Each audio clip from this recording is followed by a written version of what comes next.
Good morning, friends. Welcome back to my YouTube channel, Medical Classes by Dr. Srinidhi Kumar Acharya. Please subscribe my channel and also please give your valuable comments. Friends, as we know, we are discussing about the different case scenarios related to cough in children. So that means we are dealing with the different cases, which is very common in the childhood clinical practice, especially related to cough, and we are looking into approach of each case in previous classes. Today we will have another important case which is related to the same. Now, this is a case. An 8-year-old child and complaints of the mother is there will be a recurrent cough, cold and fever for last 3 years. For last 3 years, there is recurrent attacks of the cough, cold, and fever. Yes, the interval is now, the total duration of the illness is almost all 3 years. And what mother says is onset is always with the high fever. Whenever he get cough and cold, it is always with the high fever. And also there will be nasal discharge, then cough. And also in the meantime, the nasal discharge is there. In the meantime, there is also foul smelling sputum, and there is also some very offensive smell which is coming through the breath. From the mouth, some offensive smell, bad smell is also coming. So these are the complaints. So what she says, whenever she got this type of attacks, she consult a doctor and they give some of the antibiotics and it will get relieved temporarily. And again after 3 or 4 months or 2 months or 3 months, again there will be recurrent cough cold along with the high onset of the fever. In between, what mother says is the interval is not good. In between that 3 months, okay, child had first attack on the first month, then for the 2 months there is no attack, third month there is another attack. In between that 2 months, that we call inter-episodic period. So mother says even in the inter-episodic period also, child is not so good. He is dull and he is not much active. And sometimes he is telling the heaviness of the head and all those things. So this is what mother says. Interval is not so good. Now there will be persistent nasal discharge. This is what mother says. Always there will be a nasal discharge, although there is a fever, cough, cold is there or not. But always he will have some nasal discharge always. And also sometimes there is cough in between. But there is no fever and much it is not disturbing. But still the nasal discharge, हमेशा जो है बच्चे का नाक से पानी गिरता रहता है. Okay, nasal discharge is always there. Now, if you see the growth charts of this particular child, growth chart shows that it is almost all normal. Growth charts are not much disturbed. It is almost all, or fallen, it is almost all normal. And what mother says is sometimes he has got heaviness of the head also. That's what I told. Sometimes even in between the inter-episodic period also. So mother says, ये तो हमेशा बोलता रहता है सिर भारी होता है. So heaviness of the head is there. And also sometimes mild headache.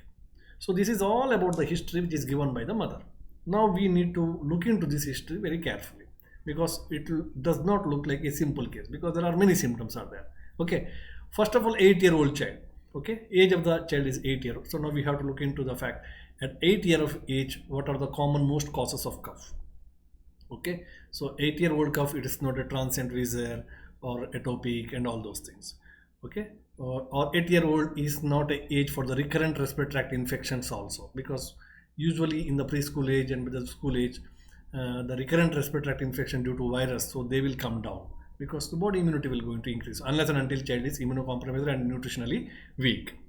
So that is also not the age. But what is the presentation now? Recurrent cough is there, recurrently cough coming, cold is there, cold which is told by the mother, we cannot say what exactly it is. So look into the oral examination and confirm the tonsils and all those things. Okay, and cough cold is there and fever for last 3 years. And fever is there, cough is there, cold is there, and this problem is there since last 3 years. So total duration is 3 years. 3 years is a big duration. So mother is telling since last 3 years he has got these recurrent attacks. Now child is 8 years. That means by the 5th year of age this is started. Actually 5th year is the stage where usually the infections start coming down. Incidence of the viral infection coming down. In this child, from the 5th year itself, the things are started. Okay. Now, onset is always with the fever. When onset is always with the fever, what you say is, that means either it is a bacterial or either it is a viral, isn't it? Allergic will not have the onset with the fever. Fever may come later. So onset is always a high fever, and there will be also nasal. Some of the extra symptoms are there here. One is nasal discharge, and there is a cough cold is there. Okay, foul smelling from the sputum. Sputum is there, and there's foul smelling from the sputum, and also some bad odor in the breathing. So that is also there. Now these two are the extra point that we have got here. And what she said that antibiotics give a temporary relief. That means it looks like a bacterial. Okay, onset of the fever is also suggestive of bacterial, and this discharge, foul smelling, etc. is there. That is also suggestive of somewhat bacterial. And again, mother is telling that antibiotics are giving partial relief, not complete relief, partial relief. That means it is responding for the antibiotics, so maybe bacterial. Okay, so there will be a persistent nasal discharge. Nasal discharge is always there, and sometimes cough in between, sometimes heaviness of the head in between, and interfebrile period or interepisodic febrile period is not normal. Now look into this case, what actually it is. Now history of 3 years of long, as I told, this is definitely a chronic problem. Okay, one thing is very clear. Okay, so this is coming at the age where the recurrent respiratory tract infection due to virus become less. Incidence decreases. In that time this is started, and that is also running chronic. So this must be a chronic problem. Okay, we will see. As the nutrition and growth of the child. Now they are telling that nutrition of the child is almost all near normal. Okay, when the nutrition is normal, so that suggests that it is not affecting the growth and development of the child, but still the problem is persisting. Okay, so if the nutrition of the child is not affected and growth and development is not affected, that means it's a chronic problem definitely, but it's not progressive. If a chronic problem, it is progressive, then we will have a long history of 3 years. Along with that, we also get the history that gradually growth and development of the child is decreasing, growth chart is falling. So that suggests this is a chronic and progressive disease. Okay, but in this case, it is a chronic disease, no doubt, 3 years of history, but they are telling that growth and development is not affected, growth chart is okay. That suggests it's a chronic but non-progressive disease. Disease is not progressive. If it is progressive, the growth chart would have been get affected. It is not happening here. So it is better with the antibiotics, so, and interval is not so good. So these 2 points suggest towards bacterial infection. So let us say, so now chronic, non-progressive bacterial infection. Chronic, non-progressive bacterial infection. Now the next symptom is there is foul smelling, nasal discharge, and breathing, odor from the breath. Okay, putigandha, what we say in Ayurveda, putigandha. So putigandha is there. So putigandha is there, there is involvement of the pitta according to our science. Okay, pitta and kapha are getting involved, no doubt. So some of the infection is there, definitely. Okay, foul smelling means some of the infection is there, maybe bacterial.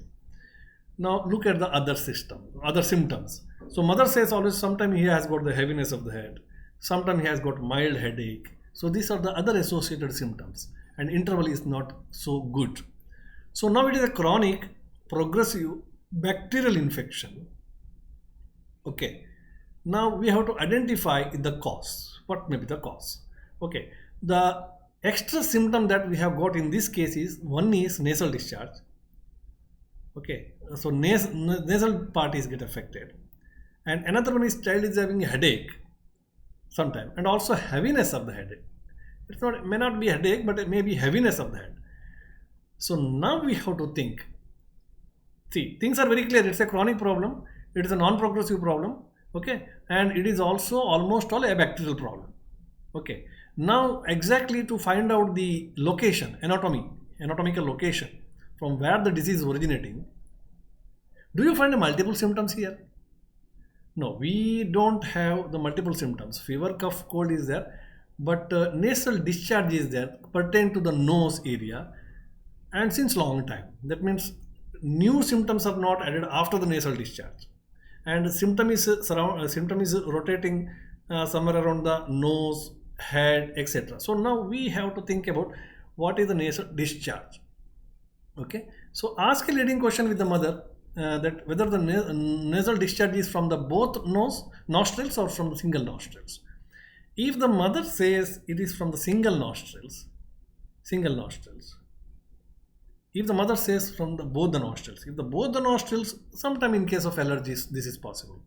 If it is persistence since last 3 years and coming only from the one nostril, then it may be a localized problem related to the nose. What are the things anatomy which is present in the nose? Maybe nose, then nasal concha, and then comes sinus. Then comes sinus. Now, heaviness of the head is there, headache is there, persistent unilateral, of course, the sinus discharge may be sometimes bilateral. That's a different issue. Most commonly, unilateral, nasal discharge, along with cough and cold, and important foul smelling breathing. So this all suggests some of the involvement related to the sinus. So this may be a case of sinusitis. We shall see further. Yes, the diagnosis is this is a chronic sinusitis because of the bacterial infection, and maybe either frontal sinus or maxillary sinus would have been get affected. So this is how we have to approach to this particular case of cough. So extra symptoms which are given by the mother, and that has to be seen very carefully. Along with the gathering all the information, the extra information, extra symptoms. Now here the breathing, a bad smell from the breathing, odor, bad odor in the breathing, and as well as nasal discharge and some heaviness of the head. Okay, so these are the extra symptoms which are not actually matching with our routine approach. Okay, so routine approach of viral infection, bacterial infections, or allergy means these symptoms should not be there. That too since last 3 years. So now there is some structural problem in the sinus. There may be narrowing, there may be obstruction or something like that, and because of which in the same point repeatedly the bacterial infection is taking place. Because I told that bacterial infections are very always localized infections. Now here the disease is localized to the sinus and coming repeatedly. Okay, so otherwise bacterial infections will not come repeatedly. We've said the background cause like adenoids, deviated nasal septum, or some sinus problems, etc., obstruction of the sinus. They are considered to be the background causes, and if it is there, then always the localized bacterial infection is common. And this is the same case. So the case is chronic sinusitis with a bacterial infection. And what Ayurveda suggests, or Ayurveda consider this as nasa, naha, or whatever may be. Okay, or it may be also considered under the kaphaja kasa. As the fever is the most leading symptoms, you may also consider it under kaphaja jwara also, or pittaja jwara also. So that depends upon the situation. But if it is chronic sinusitis, what we can go for is yes, we have to clear the sinus obstruction. It may be narrowing, it may be obstruction, or it may be some other causes, and that can be very well done by the Nasya procedure, as we know. Okay, so which type of Nasya will go for, whether you will go for Brahmana Nasya, whether you will go for the Ropana Nasya, or will go for Shodhana Nasya, Tikshna Nasya, that depends. So this is a chronic case. So in this being a chronic case, it is not so wise to go for the Shodhana Nasya in the beginning. Okay, so it is better to go for the Brahmana Nasya in the beginning to correct the local tissue injury which has been already taken place. It's a 3-year-old child, and if it is get relieved by this, it's well and good. Otherwise, in the later part, we can go for Shodhana Nasya if some cause is seen. Okay, so as the child is already chronic, and so it is always to start with a Brahmana Nasya or Ropana Nasya because tissue injury has been expected. Okay, so on the way of treating this obstruction, we should not cause further tissue injury to the patient. Therefore, it's better to try with it. Or simple, sometimes you can also try with some Nasya with simple hot water. That is also quite beneficial. Hot water added with some salt, that is also beneficial. Tankana Jala Nasya can be done in the beginning part. And later, by looking at the response, you can proceed further. So, of course, this is one of the glimpses of treatment I'm telling in Ayurveda. We have got a systemic way of approaching this type of chronic sinusitis with bacterial infections. First of all, we have to increase the general condition of the child, and other preventive measures should be taken. Along with that, this treatment we can give. So this is all about this particular case. This is one more common case. So in a hurry to treat the cough and giving the prescription, we should not forget that the extra symptoms which are coming, so it may be suggestive of this sinusitis, etc. So this is usually missed in the clinical practice. So what has helped us here is the age of the child, okay, chronicity, then growth chart, okay, and then extra symptoms which are coming. So if you look into this particular part, you will not miss the diagnosis. Otherwise, you can miss the diagnosis. Once your diagnosis is very clear, okay, so you are using contemporary science for the diagnosis purpose, or or approach, whatever, but we are giving the Ayurvedic treatment. Treatment should not be misleaded, or it should not be wrong. So to have a proper treatment by identify the cause, this approach is important. Once you identify the cause of this particular problem, so then definitely you can give a very good Ayurveda treatment. Okay, so thank you very much. We will again meet in another class with another important case discussion. Thank you very much. Don't forget to subscribe my channel, and also please give your valuable comments. Thank you very much.